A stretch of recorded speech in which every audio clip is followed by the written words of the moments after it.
Hello বন্ধুরা, কেমন আছেন সবাই? আশা করি ভালোই আছেন। আজ জানবো খাদান সিনেমাটির রিভিউ নিয়ে। তো চলুন বন্ধুরা, ভিডিওটি স্কিপ না করে শেষ পর্যন্ত দেখতে থাকুন। ফ্যামিলি নিয়ে ব্যস্ত আছি বলে কি ভাবেছিস? অ্যাকশনটা ভুলে গেছি।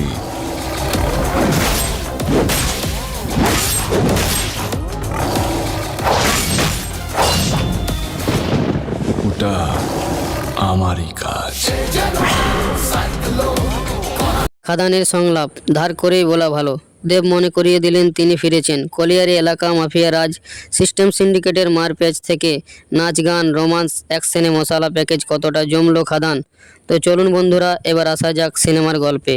কাঁটাতার পেরিয়ে বাংলাদেশ থেকে সর্বস্ব খুইয়ে এপারে আসা মোহন দাসের সঙ্গে বন্ধুত্ব হয় শ্যাম মাহাতোর।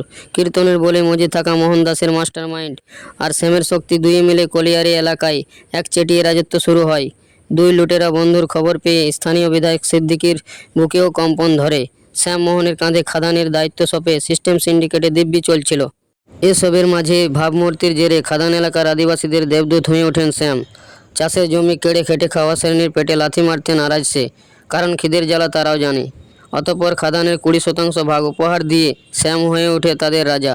সেখানে ইন্ডাস্ট্রি আদিবাসীদের সর্দার মান্ডির। রাগের মাথায় পুলিশ খুন করে শ্যাম জেলে যায়। এদিকে ঘরে সদ্যজাত সন্তান আর স্ত্রী। জেলেই রহস্যজনকভাবে মৃত্যু হয় রবিনহুড শ্যামের। দ্বিতীয়ার্ধে ক্ষমতার দখল বুঝে নিতে খেল দেখায় শ্যাম মাহাতোর ছেলে মধু। ততদিনে মোহনের সংসার ফুলে ফেপে প্রাসাদোপম বাংলা থেকে মাফিয়া রাজত্ব চালাচ্ছে। খাদান যে দেবময় ছবি, সে কথা একবারেই বলা যাবে না।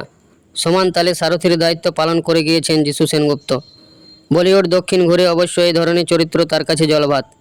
তবে মোহনের চরিত্রের গভীরতায় আরেকটু নজর দিতে পারতেন পরিচালক, বিশেষ করে তার বাঙাল সংলাপ বলার স্টাইল। তবে শ্যাম মোহনের রসায়ন হিট। ভবিষ্যতেও এই জুটিকে পর্দায় দেখার ইচ্ছে রইল। খাদানের ক্লাইম্যাক্স জমিয়ে সিনেপোকাদের জন্য অবশ্য টুইস্ট ধরা খুব একটা কঠিন নয়।